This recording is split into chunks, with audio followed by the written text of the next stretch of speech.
आदाब, मैं हूं सफदर रिजवी। आप देख रहे हैं लाइव एक्सप्रेस चैनल। आज हमारे साथ बातचीत के लिए मौलाना अनवर अली कासमी हैं, जो ऑल इंडिया मुस्लिम मुशावरती काउंसिल के प्रेसिडेंट हैं और कई पार्टियों से जुड़े रहे हैं। इसके अलावा ये एक अखबार के मुदीर भी। इनका मानना है कि देश के हालात को सही करने के लिए सब पहले कदम उठाया जाना चाहिए। अब ऐसा नहीं है कि पहले बाबरी मस्जिद का मामला उठाया गया, अब मथुरा का उठाया जा रहा है, उसके बाद किसी और को। सुप्रीम कोर्ट को संज्ञान लेना चाहिए। और मुसलमानों से इनका जो कहना है वो ये कहना है कि वो दो टूक बात करें सियासी पार्टियों से। आप देखें इनके साथ हुई बातचीत के कुछ अंश। कासमी साहब, उत्तर प्रदेश के हालात आप कैसे देख रहे हैं? उसमें मुसलमानों को क्या करना चाहिए? देखिए, मुसलमानों को वैसे तो हमेशा ही 75 साल में इलेक्शन आए हैं गए हैं, आता है तो कुछ नए जख्म लेकर आता है, जाता है तो कुछ उम्मीदें छोड़ जाता है। तो ये मुसलसल एक अमल है जो हो रहा है आज़ादी के बाद 75 साल में। मुसलमानों की जो उम्मीदें उनसे किसी इलेक्शन से वाबस्ता होती है तो पूरी होती नहीं, लेकिन इंतखाबात के बाद जब 5 साल पूरे होते हैं तो कुछ नए जख्म उनको जरूर लग जाते हैं। इसका तजुर्बा बड़ा तवील तजुर्बा है मुसलमानों का। और हालात ये है कि मुसलमान से तमाशा बनकर ये हालात भी देखता है। कभी भी खुद कभी उठ खड़े होने या इन हालात का कोई संजीदा नोटिस कभी मुसलमानों ने नहीं लिया है। और यही वजह है कि आज के हिंदुस्तान में जो घुटन महसूस कर रहा है मुसलमान, और जो मुसलसल छेड़छाड़ हो रही है मजहब की बुनियाद पर, कल्चर की बुनियाद पर, वो सब उसी नेग्लेक्शन और उसी मुसलसल खामोशी का मुसलमानों का नतीजा है। अगर मुसलमान जो हैं कुछ संजीदा होते हैं, संजीदा नोटिस लेते हैं हालात का, तो शायद हालात इससे बिल्कुल मुख्तलिफ होते हैं। बहरहाल हर इलेक्शन के मौके पर यह उम्मीद होती है कि मुसलमान शायद कुछ अच्छा फैसला लेंगे मुस्तकबिल के ताल्लुक से अपने। तो मेरी राय ये है कि आज की तारीख में ये ज़रूरी है कि मुसलमान सपोर्ट किसी को भी करे, लेकिन उसके पास अपना एजेंडा होना चाहिए और अपने एजेंडे पर बराह रास्त सीधी सीधी डायलॉग होना चाहिए हर पार्टी लीडर से।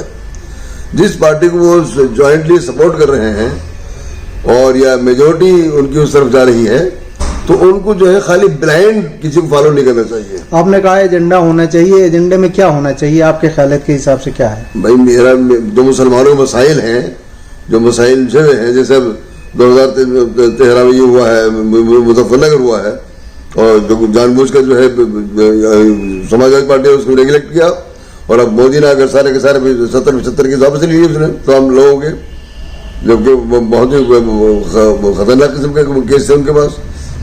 तो मेरा मतलब कहने का ये है कि क्या ये रोज मुसलमान होता रहेगा उत्तर प्रदेश के अंदर? ये 20% 23% की आबादी है मुसलमानों की, और इनका हाल ये कर रखा लोगों ने, जिसकी जो चीज आता कहता है, जो चाहते करता है। सीधी सी बात अगर ये की जाए कि मुसलमानों को क्या बातें अपनी सियासी पार्टियों से रखनी चाहिए, उसमें आप क्या कहेंगे? उसमें एक तो एक सिक्योरिटी का मसला है, उनकी सेफ्टी का मसला है, दूसरे के उनको पॉलिटिकल जो पार्टनरशिप है उनकी कॉन्स्टिट्यूशन पॉइंट ऑफ व्यू से बनती है, वो उनको बाकायदा उसकी शराकतदारी दे, उसको पार्टनर बनाए, उसका पावर का एम्पावर करे मुसलमानों को। ऐसा नहीं कि 4% वाला तो चीफ मिनिस्टर बन जाए और 22-23% वाला जो है वो झाड़ू देता रहे। ऐसा कैसे हो जाएगा?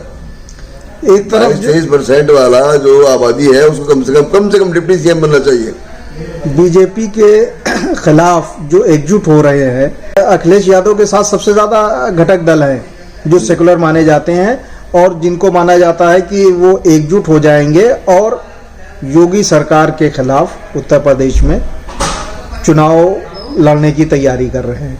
ऐसे में कांग्रेस भी है, मायावती भी है, तो किसकी तरफ मुसलमानों को जाना चाहिए? मैं ये कहता हूँ जो भी मुसलमानों का एक बिल्कुल ज्वाइंट एजेंडा होना चाहिए, ज्वाइंट और यूनाइटेड एजेंडा होना चाहिए, और जो पार्टी उसको एक्सेप्ट करे, कोई तहरीर जमानत दे उसको सपोर्ट करना चाहिए।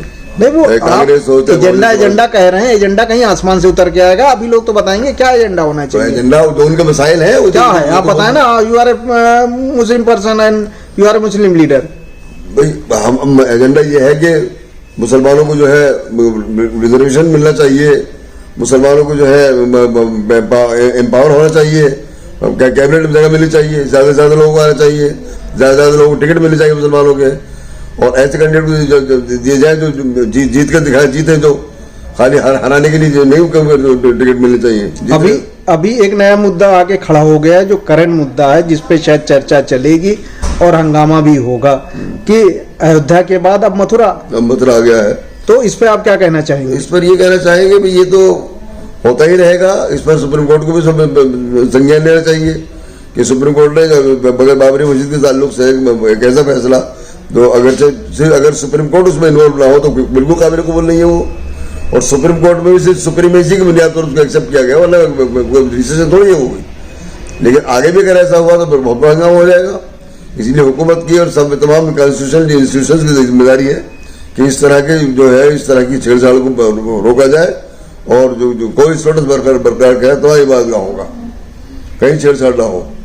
मौलाना, इस बार उत्तर प्रदेश में जो चुनाव होगा, जो अभी तक हालात सामने आ रहे हैं, उससे ऐसा लग रहा है कि वोटों का विभाजन, यानी मुस्लिम वोटों का विभाजन बहुत जबरदस्त तरीके से हो रहा है, और ओवैसी भी मैदान में खड़े हैं। कुल मिला के आप इस पर क्या कहना चाहेंगे? देखिए, मेरा मानना यह है कि जहां तक असदुद्दीन ओवैसी का ताल्लुक है, वो सारी सलाहियतें, सारी क्वालिफिकेशन उनके पास मौजूद है, जो एक अच्छे लीडर की क्वालिटी होनी चाहिए, जो अच्छे लीडरशिप के लिए ज़रूरी है। और इसमें कोई शक नहीं है कि मुसलमानों लीडरशिप का क्या अहल है वो आदमी। लेकिन सवाल ये है कि मुसलमानों से मिलना जुलना पसंद नहीं करता, मुसलमानों को वो मुनाफिक समझता है, मुसलमानों को वो बेवकूफ़ समझता है, लीडरशिप भी उन्हीं की है, मसाइल भी उन्हीं को उठाता है, लड़ भी उन्हीं के लिए रहा है, लेकिन उनसे मिलना पसंद नहीं करता, उनको एतमाद भी नहीं लेता। तो मसला ये है कि ये इस तरह की चीज़ें जो सामने आ रही है इलेक्शन में, तो या तो वैसे साहब को गौर करना चाहिए कि मैं अगर एक लड़ाई लड़ रहा हूँ मिल्लत की, मुसलमानों की, तो मुसलमानों के एतमाद में लेना चाहिए, मुसलमानों के एतमाद में आना चाहिए। और तमाम मुस्लिम तंजीमों को, मुस्लिम जमातों को, मुसलमानों के तमाम मुअज़्ज़ज़ और मोहतरम लोगों को अपने राब्ते में रहना चाहिए, तमाम उलमाए मिल्लत को। और अगर वैसे ऐसा नहीं कर रहे हैं तो हवाई लड़ाई लड़े, अब अंजाम अल्लाह बेहतर करे। बहरहाल उन्होंने एक नई सोच की है, कि एक नई नज़रिए की बुनियाद रखी है। मुसलमान भी चाहता है कि मुसलमान उसी वकारों के साथ, जिस तरह आज़ादी के बाद दूसरी कम्युनिटीज़, चाहे बिरादरियों की तरफ बुनियादों पर जो आज एक एम्पावर हुई हैं मुसलमान, वो भी चाहते हैं कि मुसलमान भी हो। और असदुद्दीन ओवैसी का यही नारा भी है। तो हम ही कहते हैं असदुद्दीन ओवैसी की आइडियोलॉजी बहुत अच्छी है, नज़रिया बहुत अच्छा है, बातें बहुत अच्छी है, लीडरशिप की क्वालिटी है उसके अंदर, लीडरशिप की सलाहियतें हैं सारे अंदर। लेकिन वो कम अज़ कम मुसलमान जिस कम्युनिटी की क़यादत करना चाहते हैं, उस कम्युनिटी को अपने एतमाद में लें, उनके एतमाद में आए।